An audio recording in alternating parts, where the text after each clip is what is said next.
We are talking about inscribed angles, and we want to find measures of inscribed angles and find measures of angles of inscribed polygons. So reviewing central angle. Central angle, in this case, we're saying that this angle measure is 106 degrees because the measure of the arc and the measure of the central angle are the same. So any two radius that make an angle are going to be a central angle. Now, an inscribed angle is not made up of radii like the central angle is. The inscribed angle is made up of chords, and in order for it to be a chord, it has to be both ends of the segment have to end on the circle. So this one ends here at the vertex and ends here on the circle, and this one does the same thing. The inscribed angle, x in this case, is always half of the central angle. So x is not equal to 106 degrees. X in this case is equal to 106 degrees divided by 2, which is 53 degrees. So we have the intercepted arc right here. So that is the arc that is between the chords.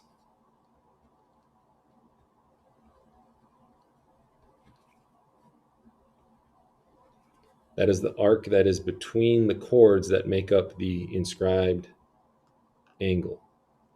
So here's the vertex. Here's a chord. And here's a chord.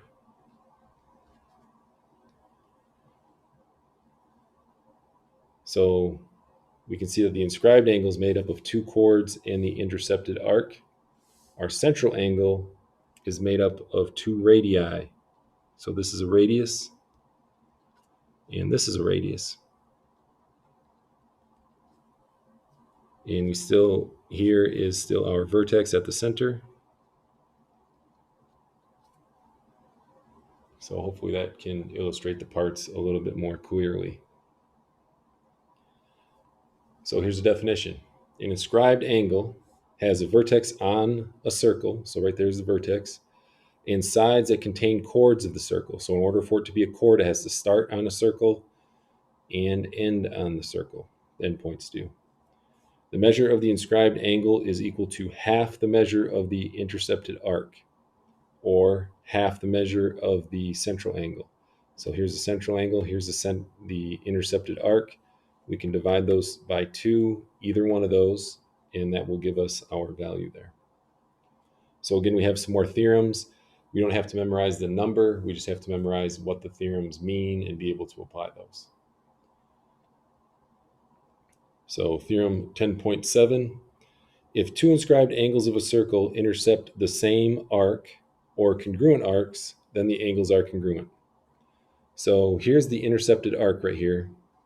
So we have this arc that is intercepted right there between, that's going to be arc AD. And we can see that we have two angles that they both have the endpoints. So we have angle DCA, which has endpoints D and A, and we have angle DBA, which has endpoints D and A, so they have the same endpoints. So what that means is if they share the same intercepted arc, then the inscribed angles have to be congruent. So angle B and angle C both intercept arc AD. So that means that the arc is between their chords there. So angle B is congruent to angle C. Next we have theorem 10.8. And it says, an inscribed angle of a triangle intercepts a diameter of a semicircle if and only if the angle is a right angle. Okay. So if we look here, without even looking at the definition or the example, we know that there is a diameter. So FH is a diameter. which of these angles would be the 90-degree angle? And you could say, okay, has to be G, has to be the 90-degree angle. So let's take a closer look. If arc FJH is a semicircle, so we're talking about FJH right here, starting at F, going around through J over to H. So that's a semicircle. That's half the circle.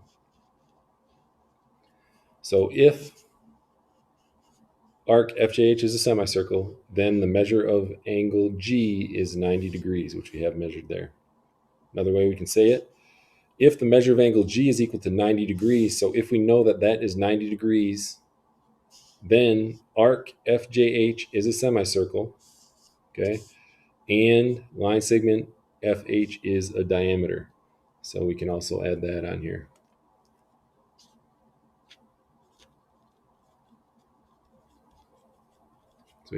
So that would be a diameter as well, if that makes a semicircle. Then we have theorem 10.9.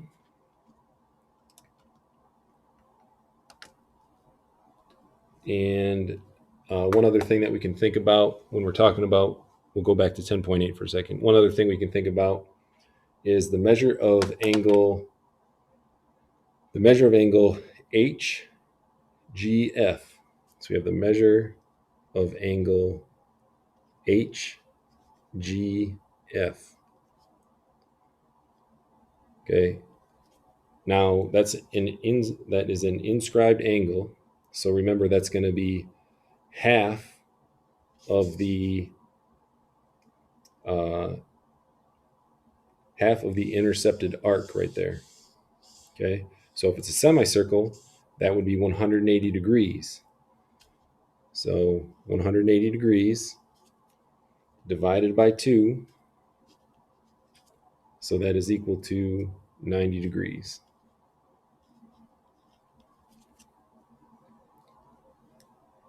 So a couple other things we said arc FJH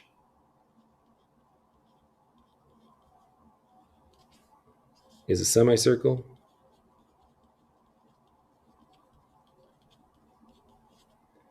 So then the measure of FJH, the arc, is equal to 180 degrees. So that's where we got that information from right there. So if we said the angle F to the center to H, that angle is 180 degrees. That central angle is 180 degrees. So we can either use the arc of 180 degrees or the central angle of 180 degrees, divide by 2, and that tells us that angle G is 90 degrees.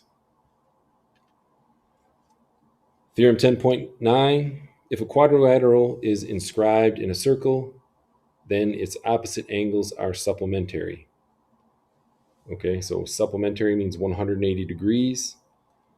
Okay, so we have if quadrilateral KLMN is inscribed in circle A, so that just means that all the vertices side on the circle, circle A, then angle L and N are supplementary, and angle K and angle M are supplementary. And what that means is the measure of angle L plus the measure of angle N is equal to 180 degrees. So L and N, they're opposites. And then we have the measure of angle K plus the measure of angle M, that is also equal to 180 degrees.